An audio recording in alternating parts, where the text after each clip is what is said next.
In 1964, Muhammad Ali shook up the world with a spectacular display of dominance against one of the most fearsome champions ever, the great and powerful Sonny Liston. But it was almost all derailed by a shocking development in the 5th round, one that most would call unlucky happenstance, but many insist was foul play. Today we're going to look at the techniques that Ali used to defeat one of the most dangerous fighters of all time, and how he overcame a bizarre, random handicap that almost altered the course of history. Ali had chased a fight with Liston for months. Drawing upon professional wrestling as an inspiration, Ali taunted and provoked Liston every chance he got. Playing the heel to drum up public interest, he called Liston old, saying he needed talking lessons as well as boxing lessons. But most of all, falling down lessons. He called Liston the Big Ugly Bear, saying the world needed a pretty champion. Finally, Liston accepted the fight, proclaiming that Ali wouldn't be pretty when he got finished with him. Most agreed with Liston. In fact, almost no one gave Ali a chance, and with good reason. Sonny Liston was a total monster in the ring. Liston's fists were bigger than most men's biceps. He had an 84-inch reach, and strengthened his neck by standing on his head for hours on end. He had the brains to put these physical advantages to good use, setting up his power shots with one of the best jabs in boxing history. But most overlooked Liston's jab, as the punches it set up tended to leave a much bigger impression. Liston had KO power in both hands, but his left hook was particularly deadly. And Ali, who kept his guarding hand as low as his lead hand at times, was especially vulnerable to lead hooks. In fact, he had nearly been knocked out by Cooper with one in his previous fight.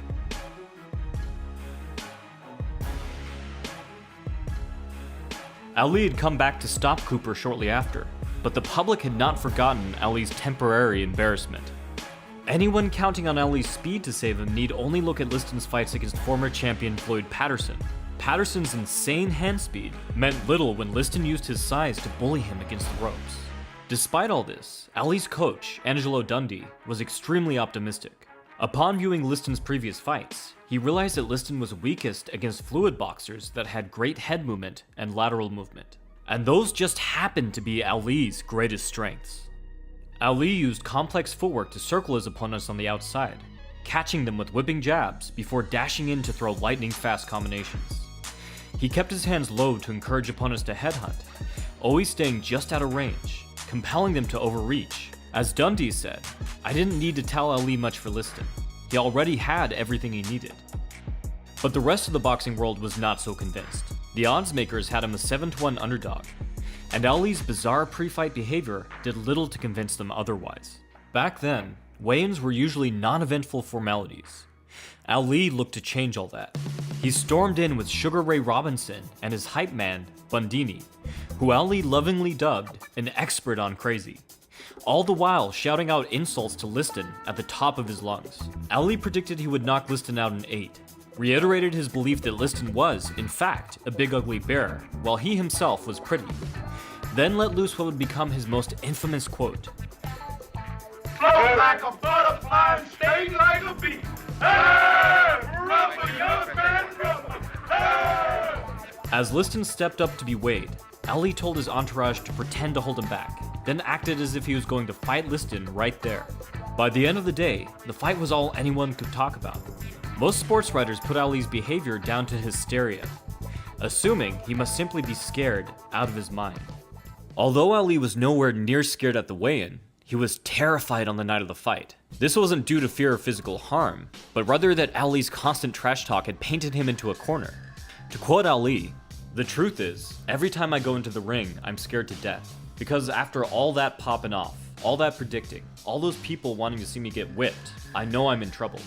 If I lose, they'll be ready to run me out of the country. I'm on the spot when I'm out there, and I'm scared to death." Most know that Ali's trash talking helped to promote fights and intimidate his opponents, but it seems it also put pressure on Ali to succeed. He was essentially betting his entire reputation on every fight. But luckily for Ali, he was one of the rare few that thrived under pressure. This was evident when the two met the ref in the middle of the ring. Ali stared Liston down with a steady, confident gaze, then shouted one last insult. The two went back to their corners. The bell rang, and finally, the fight began. Ali seemed to be everywhere at once, dancing and feinting with the broken rhythm.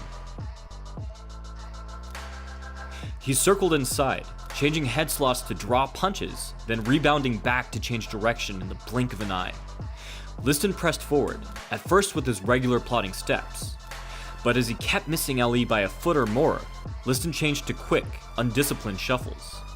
Then, he was practically running at Ali.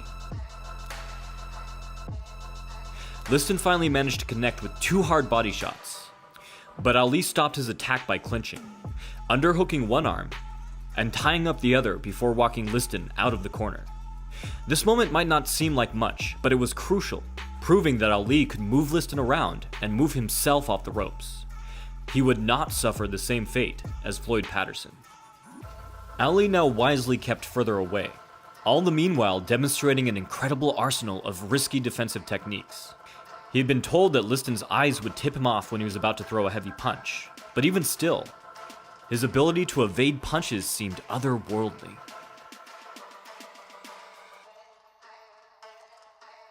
He pulled back far beyond his base of support, counting on his footwork to save him.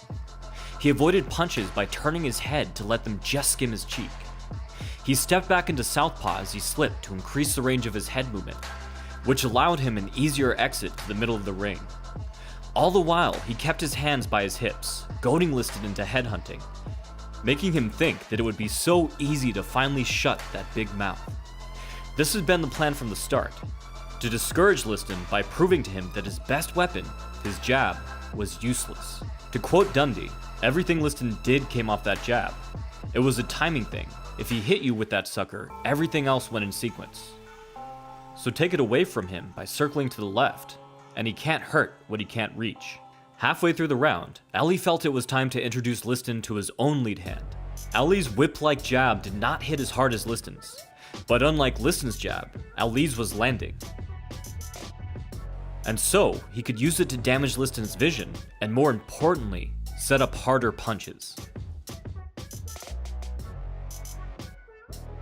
Ali caught Liston with a number of lightning-fast lead hooks, slamming them into the crevice between Liston's shoulder and glove with surgical precision. Ali was incredible at both noting an opponent's tendencies to track their head movement, and finding the small cracks in their guard in real time. By the end of the round, Ali felt comfortable enough to stand within range of Liston's jabs, dealing out as much punishment with his lead hand as he could. When the two men walked back to their corners, Ali noticed that Liston was still standing during the break. "Man, you're gonna wish you had rested all you could when we get past this next round," thought Ali. In the second, Ali stayed within range of Liston's punches so that he had more chances to engage himself. But this more dangerous range required a whole new slew of defensive techniques, and these were even riskier.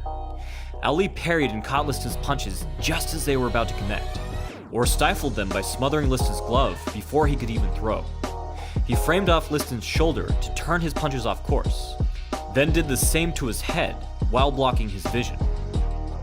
Ali took 2 damaging punches throughout the round, both lead hooks.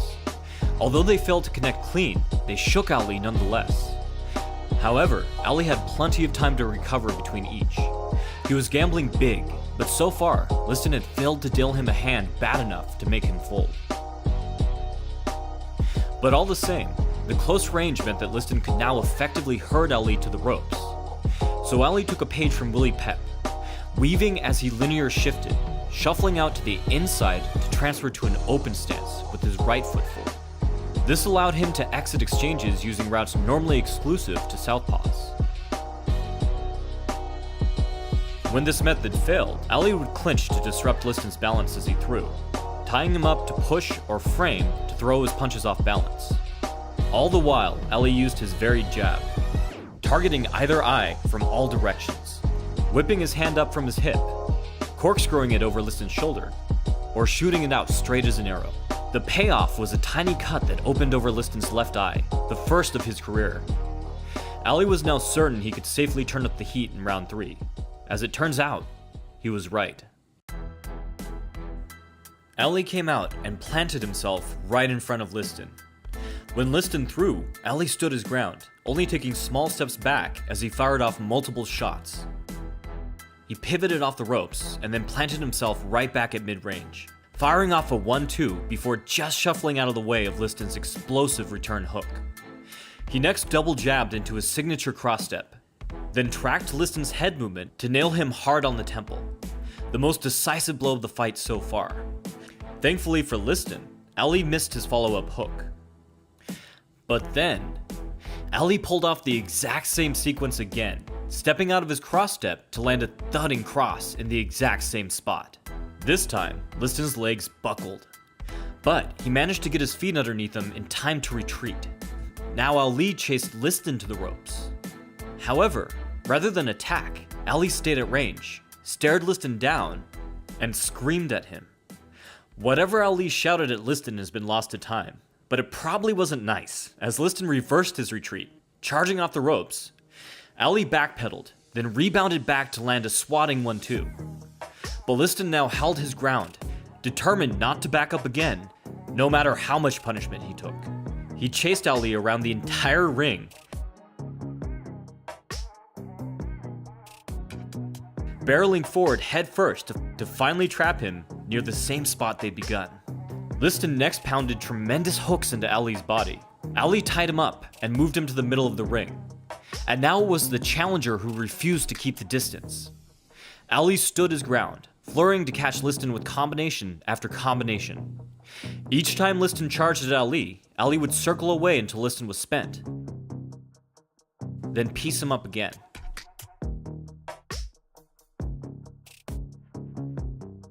But then, near the end of the round, Liston caught Ali coming out of a weave with the big left hook. Then with a tremendous uppercut as Ali tried to clinch. These punches might have put many of Liston's previous opponents out, but what the world didn't know at the time was that Ali actually possessed a legendary chin. Still, it was best not to test it. Ali didn't take one more punch the rest of the round, and as both men went back to their corner, it was clear to all who was the worse for wear. For the first time, Liston sat on his stool. His corner frantically worked on his cut, which Ali had opened more and more with each landed shot during the course of the round. In the fourth, Ali planted himself even closer to Liston. Despite this, it was soon clear that both men were looking to slow the pace. Ali, because he had only ever gone 10 rounds and hoped to preserve his stamina in case this fight went the full 15. And Liston, because he was exhausted. But then, something insane happened. And it didn't happen mid-round, but in Ali's corner after the bell. Ali walked back to his corner squinting and blinking. As he sat down, he revealed to Angelo that there was something in his eye. For all intents and purposes, Ali was now totally blind. To this day, no one knows what got in Ali's eyes. While many suspected that Liston's corner rubbed something on his gloves intentionally to blind Ali, it's far more likely that the ointment they had put on Liston's previously damaged shoulder got in Ali's eyes.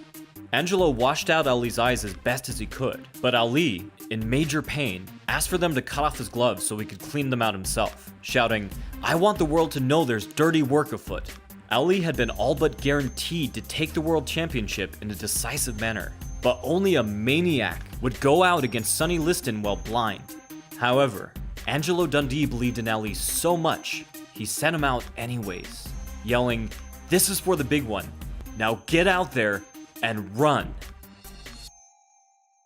Despite Dundee's words, Ali tried to clinch at first. As would become his custom in later years, Ali sacrificed his body to protect his head. Ali wouldn't be able to clinch much longer, but he could still barely make out Liston, who looked like one big blur. Liston now sensed that something was wrong with Ali, and came at him with everything he had left. But then, Ali suddenly came up with a plan. If he couldn't know where Liston was through sight, maybe he could through touch. He placed his glove on Liston's head, and used it to keep track of his position, framing against Liston's forehead and steering him as he turned away.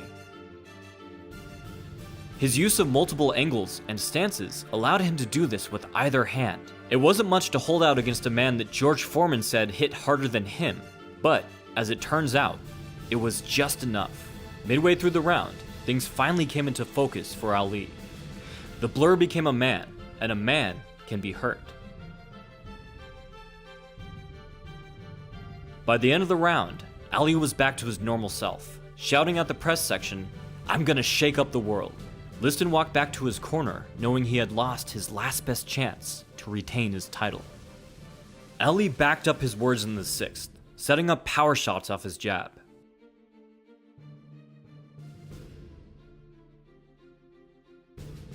By the middle of the round, Ali became the pursuer, backing up the fearsome Sonny Liston. Ali had completely taken away Liston's jab through masterful counters and head movement, and now he was free to land almost at will.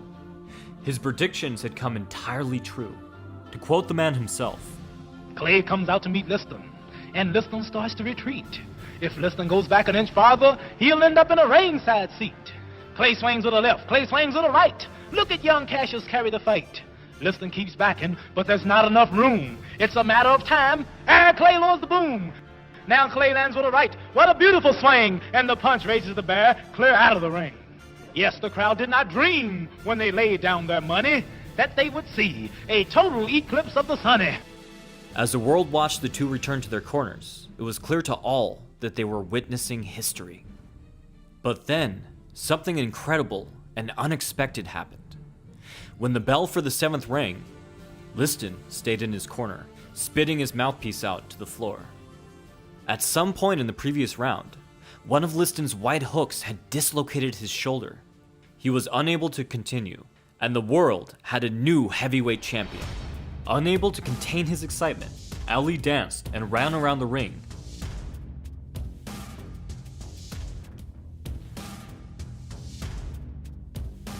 Before delivering his iconic post-fight interview. Come here, Sam. I'm the greatest fight that ever lived. I don't have a mark on my face, and I upset Sonny Liston, and I'm just turned 22 years old. I must be the greatest. I am the king of the world. Hold it. You're not that great. I'm a bad man. I shook up the world. Ali had accomplished his dream, but his detractors were eagerly awaiting the rematch. But for now, Ali was champion. According to Dundee, a strange scene unfolded in the parking lot after the fight. Rocky Marciano, who had arrived to watch the fight with Joe Louis, was sprinting across the parking lot. "Didn't you hear?" said Rocky. "Ali's going to get $1 million for his next fight. I'm coming back." "Stand back," said Louis. "I'm going to run too." But thankfully, nothing came of it. You can check out my books on footwork, power, and defense linked below. From the Modern Martial Artist, this has been David Christian, wishing you happy training.